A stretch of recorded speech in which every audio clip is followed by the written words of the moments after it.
Hello అండి, అందరికీ నమస్కారం. వైసీపీ నమ్ముకుంటున్న కాపు ఫార్ములా ఒకసారి సక్సెస్ అయింది, మరొకసారి ఫెయిల్ అయింది. ఇప్పుడు మళ్ళా అదే ఫార్ములాని వైసీపీ నమ్ముకుంటుంది. ఈసారి సక్సెస్ అయిద్దా, ఫెయిల్ అవుద్దా? రియాలిటీగా ప్రాక్టికల్గా మాట్లాడుకుందాం. 2019 ఎన్నికల కంటే ముందు కాపు ఫార్ములా వైసీపీకి వర్కౌట్ అయింది. ముద్రగడ పద్మనాభం గారిని ముందు పెట్టి, ఒక కాపు నాయకుడిని ముందు పెట్టి ఆ రోజు చేపించిన ఉద్యమం టీడీపీకి వ్యతిరేకంగా, టీడీపీ ప్రభుత్వానికి వ్యతిరేకంగా కాపుల్ని చంద్రబాబు నాయుడు మోసం చేస్తున్నాడు, కాపుల్ని రాజకీయంగా వాడుకుని వదిలేస్తున్నాడు, కాపు కమ్మ ఇష్యూ ఇవన్నీ క్రియేట్ చేయగలిగారు. ఆ రోజు తూని రైలు ఘటన మీకు అందరికీ గుర్తుంది కదా, అది బిగ్ సక్సెస్. ముద్రగడ్డ గారికి ఒక రకంగా మళ్ళా ప్రమోషన్ తీసుకొచ్చి పెట్టింది. ఒక టైంలో ముద్రగడ్డ గారు పెద్ద నాయకుడు, తర్వాత ఆయన జనానికి దూరం అయ్యారు, కాపులకు కూడా దూరం అయ్యారు. కానీ తూని రైలు ఘటనతో మళ్ళా కాపులంతా ముద్రగడ్డ గారు వెనకాల ర్యాలీ అయ్యారు, టీడీపీకి వ్యతిరేకంగా ర్యాలీ అయ్యారు. ముద్రగడ్డ గారు టీడీపీ వ్యతిరేక ఉద్యమాన్ని నిర్మించి సక్సెస్ అయ్యారు 2019 ఎన్నికల కంటే ముందు. ఆ రోజు టీడీపీని ఓడించాలని కాపులంతా డిసైడ్ అయ్యారు. 2019 ఎన్నికల్లో టీడీపీ విడిగా, జనసేన విడిగా, వైసీపీ విడిగా పోటీ చేశాయి. మామూలుగా కాపులు జనసేన వైపు ఉండాలి, పవన్ కళ్యాణ్ వైపు ఉండాలి, జనరల్గా అయితే ఉంటారు కదా, వాళ్ళ నాయకుడిగా చూస్తున్నారు కదా. కానీ ఆ ఎన్నికల్లో పవన్ కళ్యాణ్ గెలిచే పరిస్థితులు లేడు కదా. టీడీపీ వర్సెస్ వైసీపీ మధ్య రాజకీయ యుద్ధం నడుస్తుంది కదా, అధికారం టీడీపీదా వైసీపీదా అన్నట్టుంది కదా. ముద్రగడ్డ గారిని టీడీపీ ఇబ్బంది పెట్టింది కాబట్టి, కాపుల్ని టీడీపీ ఇబ్బంది పెట్టింది కాబట్టి, మోసం చేసింది కాబట్టి, మోసం చేసిందని ముద్రగడ్డ గారు చెప్తున్నారు కాబట్టి ఆయన మాట నమ్మి ఈసారి వైసీపీని గెలిపిద్దాం అని చాలామంది కాపులు, మేజర్గా కాపు ఓట్ బ్యాంకు వైసీపీకి షిఫ్ట్ అయింది. ఆ రోజుల్లో వైసీపీకి ఓటేశారు, వేశారు, జగన్ గెలిచారు. పవన్ కళ్యాణ్ కాదనుకుని మరి వైసీపీకి వేశారు. కానీ తర్వాత అర్థమైంది ఏంటంటే ముద్రగడ్డ గారు వైసీపీ మనిషి అని. ఎందుకంటే వైసీపీ అధికారంలోకి వచ్చిన తర్వాత కాపు రిజర్వేషన్ల కోసం, కాపు హక్కుల కోసం ఎలాంటి ఉద్యమం చేయలేదు. ఉద్యమం నుంచి విరమించుకుంటున్నానని ఓపెన్గా కాపులకి రేఖ రాశారు ఆయన. అదేంది, నిన్నటిదాకా టీడీపీ మీద ఉద్యమం చేసావు, మరి వైసీపీ మీద కూడా చేయాలిగా. వాళ్ళన్నా కాపులకి కొంత రిజర్వేషన్ కల్పిస్తామని చెప్పారు, కానీ వీళ్ళు అది కూడా చేయదని చెప్తున్నాడుగా జగన్మోహన్ రెడ్డి. కాపు హక్కులు ఏమైనా, ఇవన్నీ ఏమైనా, ఎందుకు ముద్రగడ్డ గారు వెనక్కి వెళ్ళిపోయారు అంటే ఆ రోజుల్లో టీడీపీకి వ్యతిరేకంగా కాపుల్ని క్రియేట్ చేయడం కోసం ఒక ఉద్యమాన్ని నిర్మించారు అనేది కాపులకు అర్థమైపోయింది.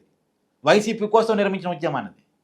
అది తర్వాత పవన్ కళ్యాణ్ గారు కొంత వాళ్ళకి విడమరిచి చెప్పే దాంట్లో సక్సెస్ అయ్యారు. అసలు కాపులకి అర్థమైపోయింది, కాపు సంఘాలకు అర్థమైపోయింది. తర్వాత మళ్ళీ అసలు ముద్రగడ్డ గారి మీద అప్పటి వరకు అనుమానాలు ఉండే ఆయన వైసీపీ మనిషి. కానీ మొన్న 2024 ఎన్నికల కంటే ముందు క్లారిటీ కూడా వచ్చేసింది ఆయన వైసీపీ మనిషి అని. పవన్ కళ్యాణ్ ఓడించడానికి ముద్రగడ్డ గారు చేసిన ప్రయత్నం పిఠాపురంలో అందరూ చూశారు. ముందేమో అసలు జనసేన టీడీపీతో కలవకుండా చేయడం కోసం ఒక ప్రయత్నం చేశారు. అప్పుడు న్యూట్రల్ ముసుగులో చేశారు, వైసీపీ అనకుండా పవన్ కళ్యాణ్ అభిమానిస్తున్నాం అనే పేరుతోనే చేశారు ఈ ముద్రగడ్డ గారు, హరిరామ్ జోగి గారు.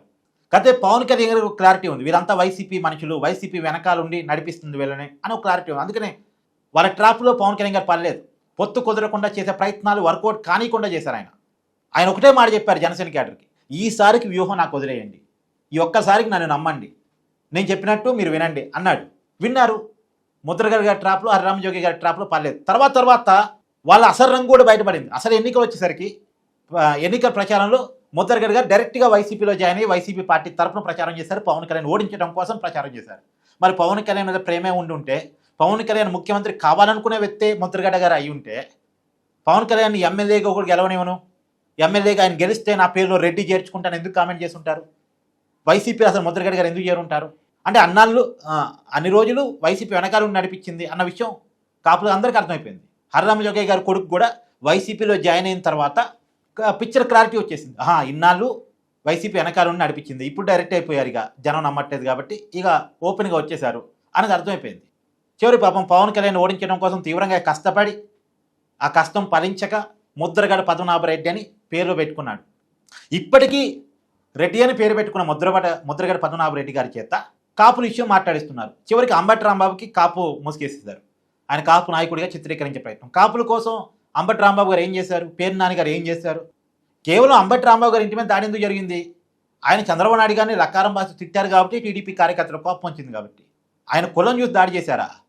అంబటి రాంబాబు గారి ఇంటి మీద దాడిని కాపుల మీద జరిగిన దాడిగా ముద్రగడ్డ గారు చెప్పారు. కానీ నిజానికి రియాలిటీలో మరి కాపుల మీదే దాడి జరుగుంటే ముద్రగడ పద్మనాభం గారి ఇంటి మీద కూడా దాడి జరగలేదుగా. పేరు నాని గారి ఇంటి మీద కూడా దాడి జరిగి ఉండాలిగా, కానీ జరగలేదుగా. గుడివాడ అమర్నాథ్ గారి ఇంటి మీద కూడా దాడి జరిగి ఉండాలిగా, నిజానికైతే జరగలేదుగా. అంటే కేవలం అంబటి రాంబాబు గారి ఇంటి మీద దాడి ఎందుకు జరిగింది? అంబటి రాంబాబు గారు మాట్లాడే భాష సరిగా లేదు కాబట్టి, అది టీడీపీ కార్యకర్తలకు హట్టింగ్గా ఉంది కాబట్టి. ఇది రియాలిటీ. సో ఏదేమైనా మళ్ళా కాపు అన్నదాన్ని ఇప్పుడు కొత్తగా క్రియేట్ చేసే ప్రయత్నం చేస్తున్నారు. కాపులని మళ్ళా చంద్రబాబు మోసం చేస్తున్నారు, రాజకీయంగా వాడుకొని వదిలేస్తున్నారు. పవన్ కళ్యాణ్ని కూడా రాజకీయంగా వాడుకొని వదిలేస్తున్నారు. పవన్ కళ్యాణ్ కూడా ఎందుకో లొంగిపోయాడు చంద్రబాబు నాయుడికి. పవన్ కళ్యాణ్ కాపులని చంద్రబాబు నాయుడు తాకట్టు పెట్టేస్తున్నాడు. కాపుల మీద దాడులు చేస్తున్నారు. అయినా టీడీపీ ప్రభుత్వం పట్టించుకోవట్లేదు, పవన్ కళ్యాణ్ మాట్లాడట్లేదు అనేది క్రియేట్ చేసే ప్రయత్నం చేస్తున్నారు. చివరికి ఎంత తెగించారంటే ప్రకాశం జిల్లాలో ఇద్దరు ఫ్రెండ్స్ మధ్య ఏదో గొడవ జరిగి, రెండు కుటుంబాల మధ్య గొడవ జరిగి ఒకరినొకరు చంపుకుంటే దాన్ని కూడా కమ్మ కాపు వివాదంగా క్రియేట్ చేయడానికి చాలా ప్రయత్నం చేస్తారు. వర్కౌట్ కాలే. ఒకనాడు ఉన్నంత పరిస్థితులు ఇవాళ జనం లేరండి. జనం చాలా మెచ్యూర్డ్గా ఉన్నారు. సోషల్ మీడియా చూస్తున్నారు, జనం ఆ పద్దాన్ని ఆలోచించగలుగుతున్నారు. సో ఇలాంటి పనులు చేస్తే వైసీపీ తన క్రెడిబిలిటీని కోల్పోయింది. ఒకనాడు సక్సెస్ అయినట్టు ప్రతిసారి సక్సెస్ కాదు. 2024 ఎన్నికలు చూసుకోండి, సక్సెస్ కాలేదుగా. ముద్రగడ్డ గారు, హర్రామ జోగి గారు తీవ్రంగా ప్రయత్నం చేస్తే సక్సెస్ కాలేదుగా. ఇక అంతకన్నా ప్రయత్నం ఇప్పుడు ఏం చేయగలుగుతారు? సో ఇది అనవసరమైనటువంటి పని. దీనికంటే ప్రజా సమస్యల మీద వైసీపీ గట్టిగా పోరాటం చేస్తాయి. కొత్త పెన్షన్లు ఇంకా ఇవ్వలేదు, దాని మీద పోరాటం చేయొచ్చు. సో ప్రజా సమస్యల మీద ఎక్కువ నమ్మకం, ఎక్కువ జనంలో జగన్మోహన్ రెడ్డి ఉంటే దాని ఫలితంగా ఏమైనా ఇమేజ్ రావచ్చు. అధికారం వస్తే అంతిమంగా జనం మద్దతు కూడగట్టడం ద్వారా తప్ప ఇలాంటి కుల వివాదాలు క్రియేట్ చేయటం, కులాల మధ్య చిచ్చు పెట్టడం, కాపుల్ని 2 భాగాలుగా విభజించాలని ప్రయత్నం చేయడం, దీనివల్ల పెద్ద ప్రయోజనం రాదు అనేది నేను అనుకుంటున్నాను. మీరేమనుకుంటున్నారో కామెంట్ చేయండి. Thank you.